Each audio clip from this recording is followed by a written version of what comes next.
Mercedes owners are waking up to dead batteries and they have no idea why. It is not old age, it is not a bad alternator. Somewhere in that infotainment menu, a setting is running all night long, keeping the electrical system wide awake when it should be dead asleep. A healthy Mercedes should settle down to a parasitic draw under 50 milliamps within about 40 minutes of locking the doors. But certain settings push that draw past 2 amps, some past 10 amps, and at that point, the battery does not stand a chance. Today, we are covering 7 Mercedes settings quietly killing batteries overnight. Setting number 3 has the car's own anti-theft system working against the owner instead of for him. And setting number 1 is tied to a real diagnostic fault code most owners have never even heard mentioned at the dealership. These are all fixes you can do yourself in about 5 minutes. Let's start at the bottom. Setting number 7, residual engine heat, also called REST, along with the extended comfort climate logic. This one is controlled through a button on the climate panel or buried inside the MBUX climate menu.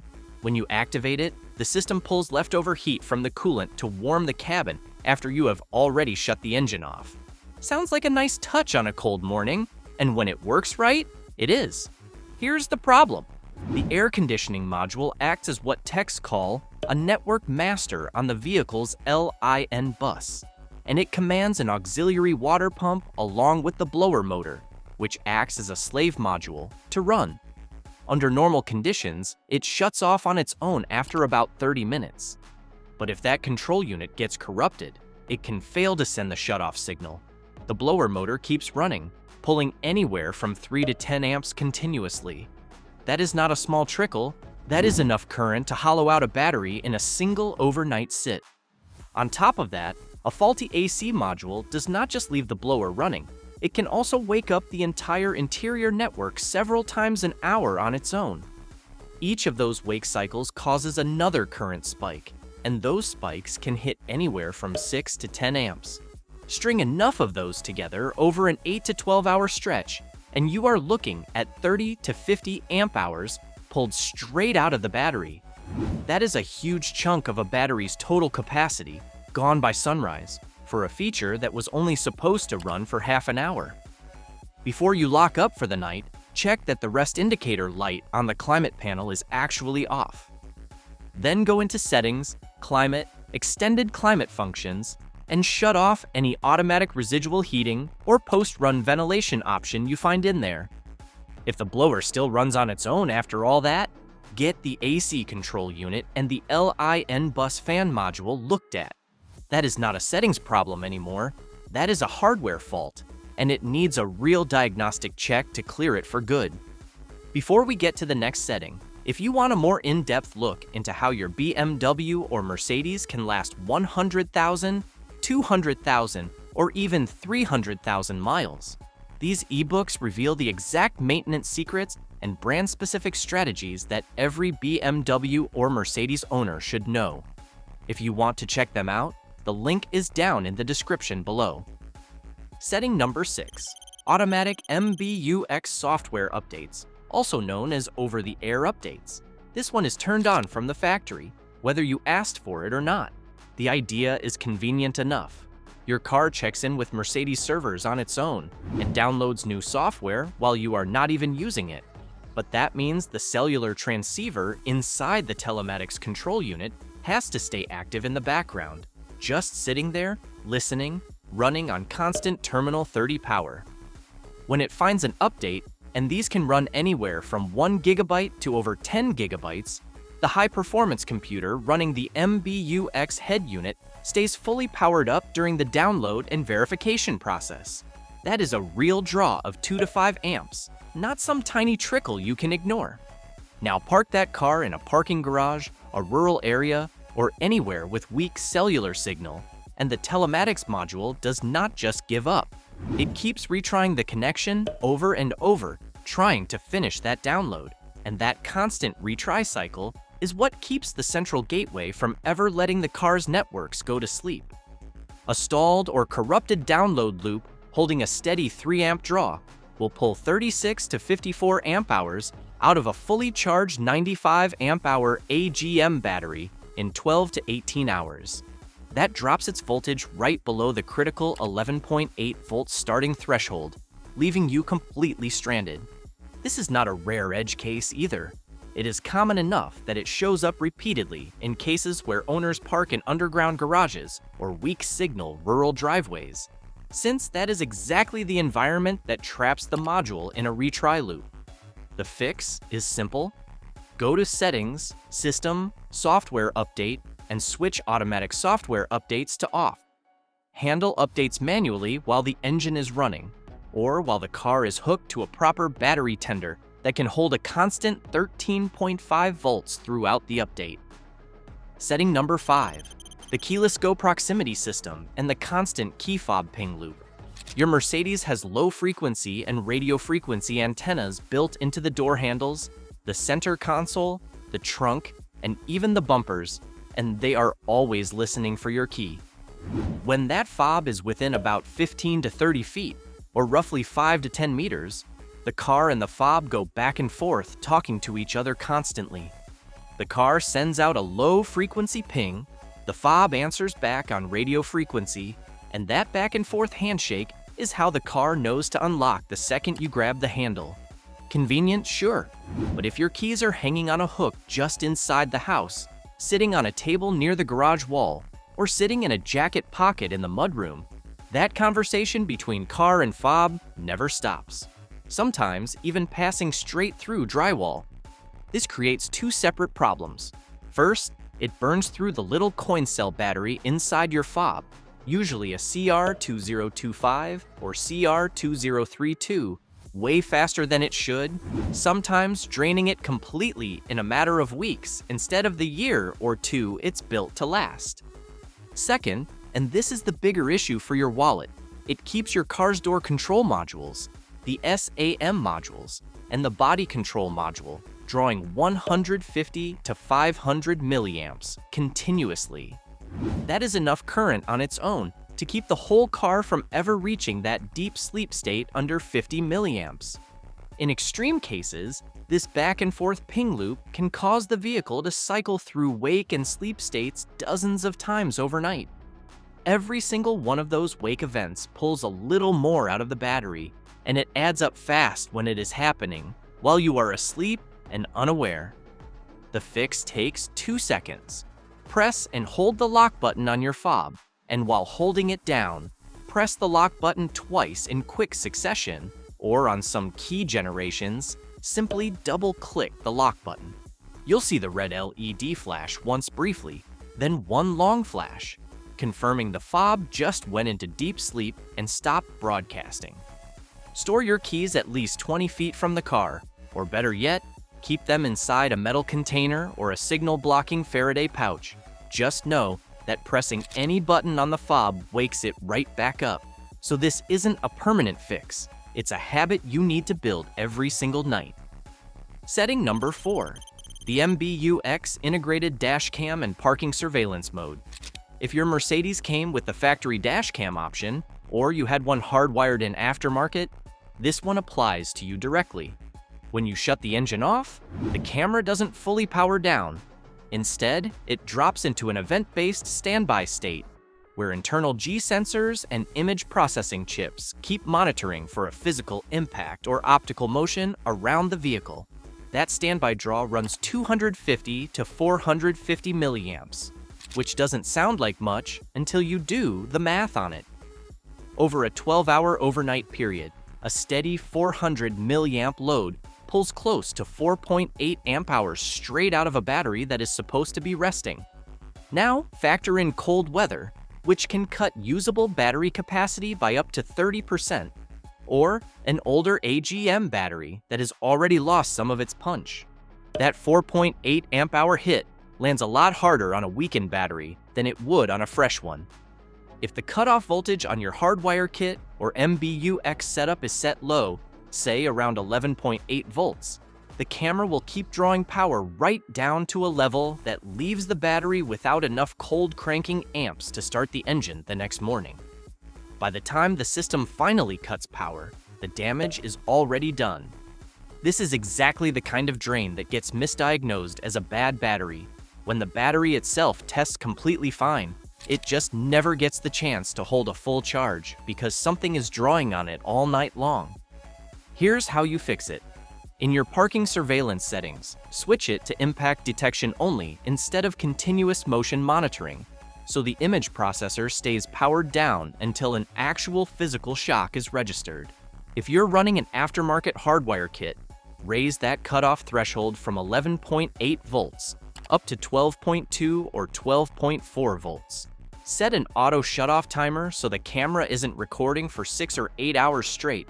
And if you genuinely want round-the-clock surveillance, get a separate lithium iron phosphate battery pack for the camera so it never touches your starter battery at all.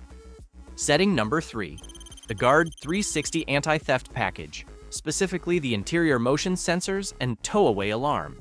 This system arms itself about 60 seconds after you lock the doors, and it uses ultrasonic or microwave sensors, along with a 3-axis accelerometer to watch for movement or changes in the vehicle's tilt angle. Sounds solid on paper, and for actual theft protection, it is. Problem is, these high-sensitivity sensors get fooled easily by things that have nothing to do with a break-in. Hot air moving around a sealed-up cabin on a summer day, a bug flying around inside, heavy traffic rumbling past on the street, or even loading your car onto a car hauler or a ferry, any of that can set the whole system off without a single person touching the vehicle. When it triggers, the system doesn't just sound an alarm.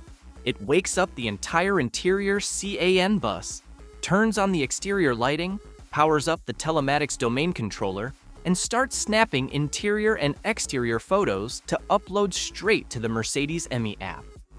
Each one of those false alarm cycles pulls 1 to 4 amps for several minutes at a time while all of that happens.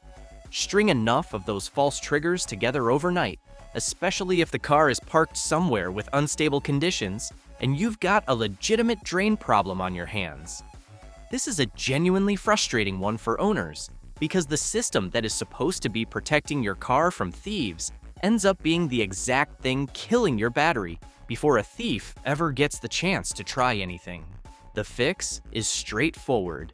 Go into Settings, Vehicle, Anti-Theft Protection, and turn off both interior protection and tow-away protection, especially if you're parking somewhere with heavy traffic vibration, temperature swings, or unstable conditions like a car transport.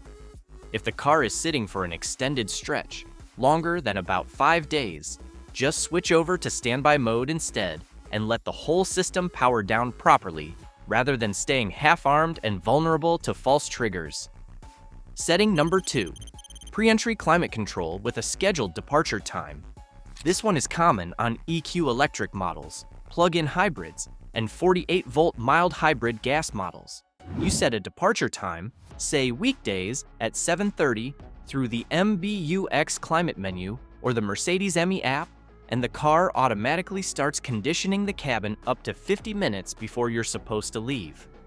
That means running the main air conditioning compressor or the high-voltage PTC heater, the interior blower fans, heated and ventilated seats, the heated steering wheel, heated mirrors, and the glass defrosters, all firing at the same time. That's a genuinely heavy electrical load, pulling anywhere from 10 to over 30 amps depending on conditions outside. Here's where it bites you. Say you set that schedule for your normal weekday commute, then leave on a business trip or head out on vacation, and the car just sits in the driveway completely unused. That preconditioning cycle still fires every single morning at the scheduled time, whether you're there to drive it or not. On a 48-volt mild hybrid or gas model with an auxiliary heater, that heavy electrical load lands directly on the onboard battery system, causing rapid voltage drop if the engine isn't running to keep it charged. There is no buffer protecting that battery from the demand. It just takes the full hit. On EQ and plug-in hybrid models, preconditioning draws directly from the high-voltage traction battery. If that main battery drops below its safety threshold, pre-entry climate control cancels automatically, and the DC to DC converter stops charging the 12-volt auxiliary battery, leaving background control modules to drain whatever 12-volt power remains. That leaves you with a vehicle that is completely unresponsive the next morning, not because of one system failing, but because two battery systems got drained back to back by a schedule nobody remembered was even active. Open the Mercedes-Me app or the MBUX climate menu regularly and check your departure schedules. If your daily routine changes even slightly, clear those profiles out completely rather than letting them run in the background indefinitely. And if you own a plug-in hybrid or an EQ model, keep it plugged into a real level 2 AC charger whenever a departure schedule is active, so that heating and cooling load comes from your home's power grid instead of draining either onboard battery. Setting number 1. The Hermes telematics module and MBUX online services. This is the big one, the one responsible for more dead batteries than anything else on this list, and most owners have genuinely never heard of it. Hermes stands for Hardware for Enhanced Remote, Mobility and Emergency Services, and it's the module that handles your remote lock and unlock, emergency e-call services, vehicle tracking, and the live status updates you see in the Mercedes-Me app. It connects directly to the central gateway through dedicated telematics CAN and Ethernet buses, and it runs on constant terminal 30 voltage around the clock. Under normal operation, it sits in a low-power listening state and only wakes up briefly when it gets pinged, say when you open the app to check if the doors are locked. That's exactly how it's supposed to work, and most of the time, it does. But when the software glitches, whether from a failed over-the-air update handshake or a network registration error, that module can get stuck in a persistent error loop. When that happens, it throws a real documented fault code, U116000, which literally reads as a bus keep awake unit detected within the central gateway. Once that fault triggers, Hermes starts repeatedly sending keep wake signals across both the interior and powertrain CAN buses. That prevents the central gateway, the SAM modules, and the body control modules from ever being allowed to drop into sleep mode, no matter how long the car sits. That failure locks the vehicle's electrical draw in somewhere between 2.8 and 10.5 amps, continuously, not for a few minutes, but for as long as the fault persists. At the low end of that range, 2.8 amps consumes over 33.6 amp hours in just 12 hours. At the high end, 6 to 10 amps can consume over 70 amp hours in that same window. Since a standard Mercedes 12-volt AGM starter battery is only rated for 80 to 95 amp hours total, this glitch alone can fully discharge a completely healthy battery down to zero in as little as 8 to 16 hours. That means gear selector lockouts, total electrical failure, and permanent sulfation damage to the AGM battery plates from being run that low. For a quick temporary fix, put the car into standby mode. With the ignition switch to accessory by pressing the start button twice without your foot on the brake. Go into Settings, Vehicle, Other Functions, and select Standby Mode. That cuts the Hermes cellular connection after about 10 minutes and forces every CAN bus in the car into deep sleep. But for a real permanent fix, this needs a technician running Mercedes X-Entry diagnostic system to pull that U116000 fault code from the central gateway and perform a complete software reflash and commissioning sequence on the Hermes module itself. And if you've had the battery replaced recently, make sure the shop also performed a battery management system registration and charge throughput counter reset, or the system will keep operating off bad assumptions about your new battery's age and condition. That's all 7. None of these are complicated, and none of them require a trip to the dealer just to fix a setting. Double-click your fob before bed, turn off automatic software updates, set your dash cam to impact only, rethink your anti-theft sensitivity, clear old climate schedules, and if your battery keeps coming up dead with no explanation, get that Hermes module checked before you waste another $300 on a new battery that was never the problem to begin with. If you enjoyed this video, hit that like button, and if you like content like this, hit that subscribe button, and I will see you in the next one.